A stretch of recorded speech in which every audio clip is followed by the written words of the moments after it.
Olá, pessoal, como todos vocês estão? Eu espero que vocês estejam bem por aí. Sejam todos muito bem-vindos ao nosso podcast Uma Leitura no Cinema. Eu sou Gisele Santos e eu sempre venho trazer todas as minhas dicas e todas as minhas opiniões sobre livros, filmes e séries. Vocês nos acompanham pelas plataformas de áudio, vocês nos acompanham também pelo YouTube. Eu agradeço a todos vocês que estão conosco desde o início, para vocês que estão chegando agora também, eu agradeço muito a todos vocês que estão conosco. Bom, vamos aqui no bloquinho de carnaval, né? Vamos por assim dizer falar sobre o 7º episódio da série Ruptura da Apple TV. Bom, gente, eu tive que esperar um tempinho para me tentar absorver melhor o episódio, que foi um episódio muito interessante, foi extremamente impactante o episódio. Mas vamos trazer as nossas impressões sem muito mais delongas, né? E é um episódio que com certeza vai ter muita importância no final da nossa segunda temporada. Um episódio que não tem a edição, não tem a produção do Ben Stiller, mas é um episódio muito bonito de se ver, muito impactante de se ver. E eu acho que é um episódio que vai ter muita importância agora no final dessa temporada, como eu disse inicialmente. Aqui a gente vai ver mais sobre a Gemma, sobre essa questão do Mark e a Gemma e tudo que envolveu o próprio relacionamento dos dois durante a vida em qual a Gemma estava ali do lado de fora, digamos assim, da Lumion. E eu acredito que ela está dentro da Lumion. Isso é muito típico de perceber. E ver esse casal como casal é muito interessante, porque era algo que estava mexendo com muita gente desde o início da série. Aqui a gente conseguiu ver exatamente como eles eram ali na universidade onde eles trabalhavam. E é muito interessante que como a paleta de cores é diferente quando a gente vê os momentos de interação desse casal. E a Gemma, a gente vê que ela é realmente uma cobaia ali de testes. E a gente vê ali a sala do Cold Harbor, que é ainda um projeto que não está finalizado pelo Mark. E o que é esse projeto final que ela está fazendo? É interessante que muitos criadores de conteúdo que estavam vendo com relação ao episódio colocaram coisas muito parecidas e eu vou concordar muito com alguns deles. Muitos também perceberam que cada uma daquelas salas aos quais a Dima passa ali naquele, como é que eu posso dizer, aquele corredor de testes, né, da aluna, a gente vê que são aquelas partes mesmo que eles estão na parte do macrodado, né? Aquelas caixinhas ali do macrodados são os testes, né? Os quais ela está ali passando. E ela, tenho certeza, alguns também concordam comigo, que a ruptura dela é diferente. Porque a cada um daqueles locais que ela passa, ela tem rupturas diferentes ali. E você pensa que situação horrível que ela deve estar na cabeça dela. Porque naquele local ali, ela é a Gemma mesmo, né?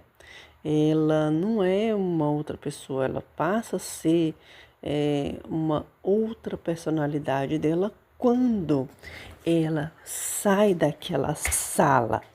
Quando ela sai daquela sala, é o momento em que ela é a Gemma mesmo. E a gente vê muito claramente que ela é praticamente uma prisioneira ali, por ser uma cobaia de testes, obviamente. E é curioso que a gente vê os momentos quando ela encontra o Mark pela primeira vez ali na parte de exames, né, de sangue, quando eles se conhecem. E os livros os quais eles estão lendo meio que mostram um pouco desse episódio de uma forma geral. É, e é muito, como é que eu posso dizer?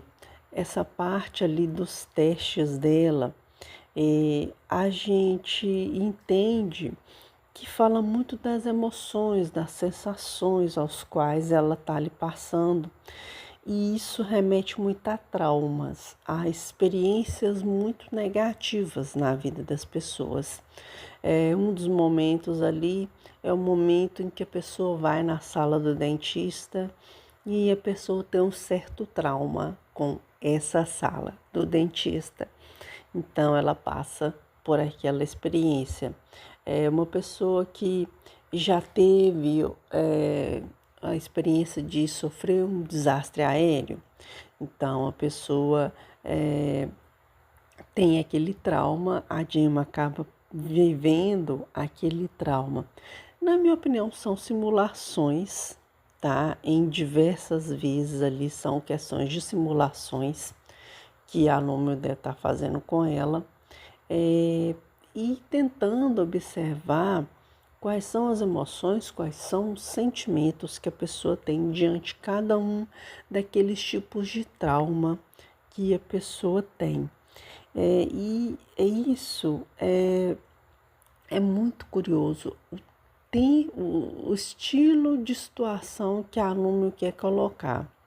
Porque, veja, se você está tentando apagar em você mesmo aqueles traumas, lógico que isso é interessante de uma certa maneira, porque você vai conseguir vivenciar algumas situações em que você esteve vivendo ali. Mas o que acontece? Você apagando isso, naturalmente você vai estar vivendo melhor. Mas em comparação às coisas que você viveu na sua vida, será que ele não vai tentar apagar isso tudo também e manipular melhor as pessoas que estão à volta deles? É algo a se pensar, sabe? E até tem um momento ali que o tal doutor barra dentista barra o que ele vai viver ali, o personagem o qual ele vai viver, até o Drummond fala com ele, tá chegando um momento que você vai ter que descartar ela. Você sabe disso, então, ou seja, provavelmente essa história aqui não vai ter um final muito feliz, não. E a gente até tem os momentos em que a Dima já está passando por isso já há um certo tempo, provavelmente no período em que o Mark entra na empresa. Então ela deve estar ali na média de uns 2 anos e pouco, que ela deve estar ali dentro. Cara, que situação desesperadora daquela mulher tentar sair dali. Eu confesso que eu fiquei muito impactada. No início eu não entendi absolutamente nada, mas aí depois eu pegando ali as resenhas dos meus amiguinhos também, que estão comentando a série, muitos se falaram do mesmo estilo de situação que eles estavam entendendo. O Michel até questionou muita questão de que pode acontecer, digamos, uma guerra no sentido que o interno e o externo vão tentar se auto-sabotar, como acontece lá com a Helena, de que quem vai tomar conta do corpo daquele indivíduo vai ser o seu interno ou vai ser o seu externo. E é curioso, porque será mesmo que eles estão cientes disso? Porque Eles veem isso com a própria Helena, que ela tem a sua personalidade do lado de fora e tem a sua interna que faz muitas coisas diferentes com relação ao que ela faz na parte externa. E eu estou pensando também que o Mark ali desacordado, né? A gente vê que tudo isso, naqueles momentos ali que eles falando, né, da relação deles, do casamento deles, a Regabe até fala isso com a irmã dele, de que é a viagem que ele está fazendo, ou seja, ele está relembrando os momentos bons que ele viveu com a Gemma. E, em paralelo, o personagem acaba, juntamente com a sua esposa, vendo esses momentos ruins. Então, tanto o Mark quanto ela, né, as suas partes internas, por assim dizer, vivem situações muito diferentes e parecidas ao mesmo tempo. Que teve um momento em que ela ficou incomodada em algumas questões, como o próprio Mark ficou incomodado em algumas questões também. Mas a diferença é que a interna, né, acaba sendo a própria Gemma. Além disso, ela não tem essa, digamos, parte externa, né? Ela não está lá fora. E com certeza enganaram ela aqui. Eu acredito muito no PH, que disse isso também na sua resenha, e outros criadores de conteúdo também falaram, a Nath Croix também falou isso, e que com certeza foi prometido para ela algo, que a gente percebe isso durante o episódio, foi prometido para ela que ela passaria por aqueles testes todos, depois ela encontraria o Mark novamente, né? Mas eles com certeza vão fazer com que eles não se encontrem mais, né? Ela vai ser realmente descartada ali no final da temporada. E eu fiquei pensando se os internos também não passaram por isso, mas de que maneira eles passaram por isso. É muito curioso, sabe? Muito curioso. E como o Irving acabou lembrando daquela sala? Como que ele conseguiu descobrir aonde é essa sala sem a Lúmio perceber? Porque a gente vê que as câmeras, elas não estavam somente no andar ali, nos corredores, mas também naquela parte dos computadores que tem ali aqueles personagens muito sinistros naquela sala, muito sinistros, que é tipo uma central de controle dos próprios internos.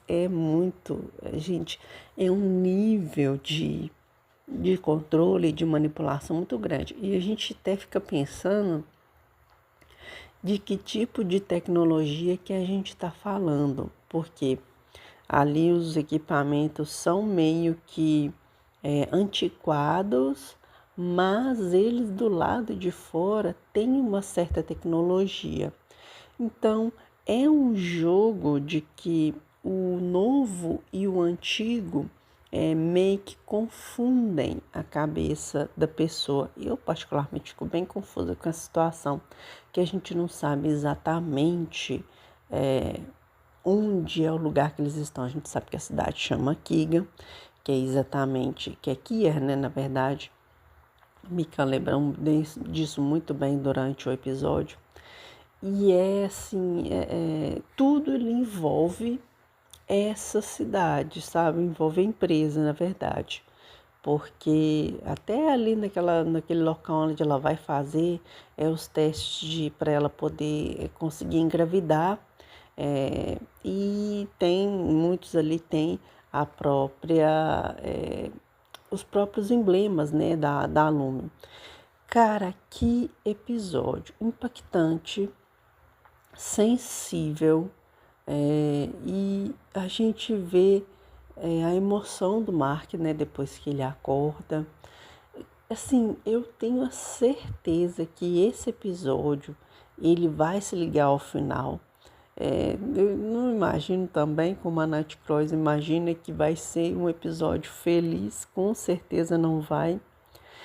E fica essa questão de que o que será que eles querem vender para as pessoas? Eu estou meio com sono. O que será que eles vão vender para as pessoas? Será que eles vão vender a ideia de que se você passa por um trauma, se você passa por uma experiência, por exemplo, como soldados, né, de guerra, por exemplo, se você passa por situações traumáticas, então o chip vai bloquear essas emoções, porque a ideia é realmente entender se as emoções com referência àquela experiência vão ser realmente bloqueadas, o cérebro consegue bloquear aquelas emoções, o chip bloqueia aquelas emoções, ou o que vai ser vendido vai ser a questão de que a sua vida vai ser uma vida muito mais colorida, a sua vida vai ser uma vida completamente diferente quando você introduzir o chip. E você só terá experiências felizes, as suas experiências ruins, você sequer vai lembrar delas. Olha o nível de manipulação que eles estão tentando colocar aqui nas pessoas. Ou seja, você não vai conseguir ser a pessoa, a construção que a gente é mesmo. Você não vai ter essa construção, até mesmo porque as experiências ruins, algumas sim vão te bloquear, com certeza, mas as experiências ruins, elas formam também a pessoa que você é. O processo do luto, por exemplo, é um processo extremamente importante na formação da gente como pessoa. Não tem como, todos nós vamos passar por esse processo do luto. E como é que vai ser isso quando a pessoa não vai conseguir passar por experiências ruins? Então ela vai ser um fantoche manipulado pela empresa. Gente, que episódio sensacional. Para mim é um desbunde de roteiro, é um desbunde de atuação, é uma sensibilidade muito linda da produtora desse episódio, que é a Jéssica. Gostei demais da experiência de viver esse episódio. É um episódio que ele é complexo no início, assim, de você tentar casar as emoções e as sensações que a Gemma está colocando ali. Mas quando você entende, depois de um tempo que você entende o que o episódio está te dizendo e o grau de manipulação que a empresa faz, principalmente quando a Gemma entra ali naquele corredor de exportação, que é quando ela se transforma na senhorita Casey. Até mesmo por isso que ela acabou voltando, né, lá para o outro corredor, que ninguém entendeu nada, mas é porque ali ela é a senhorita Casey. E o Sumilti que acaba fazendo ela voltar, gente. Nossa, Deus do céu, eu fiquei doida naquele ali.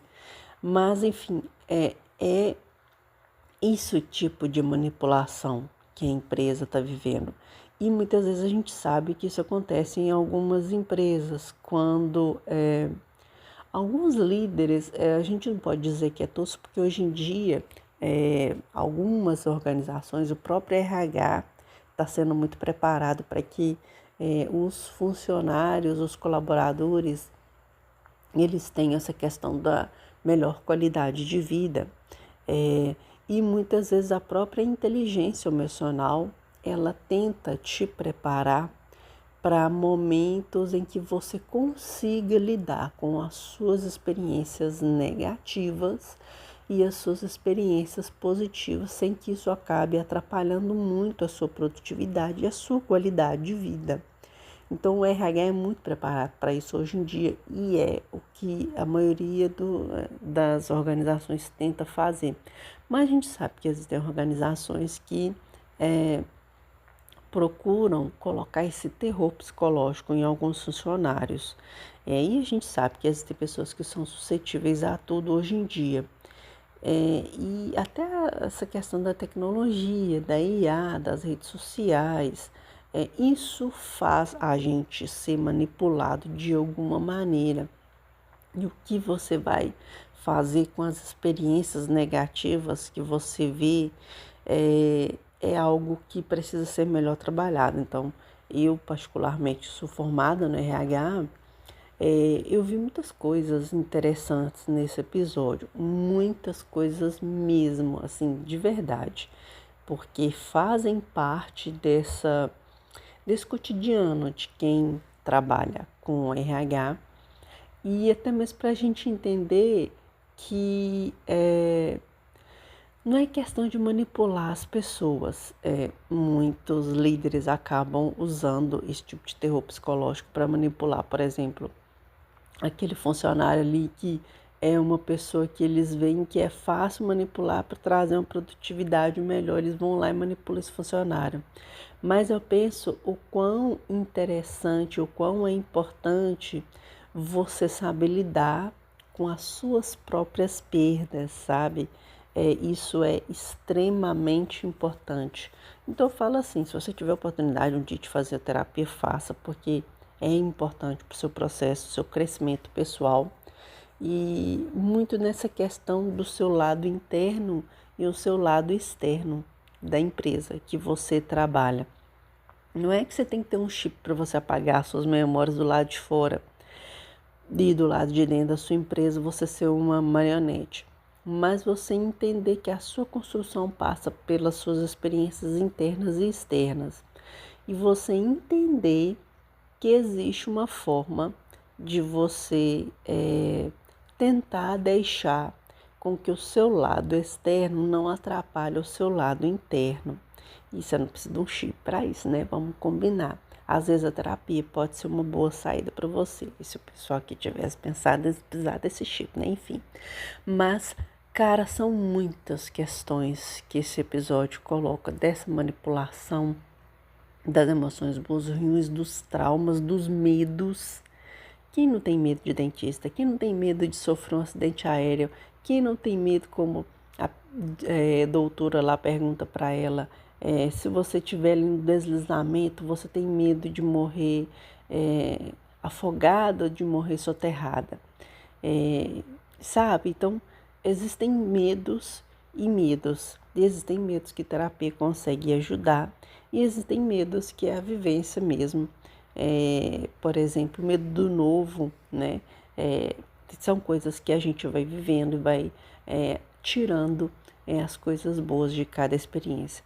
Ótimo episódio, vale muito a pena a gente tentar entender essas minúcias do episódio. E claro que quando a gente vê ali a parte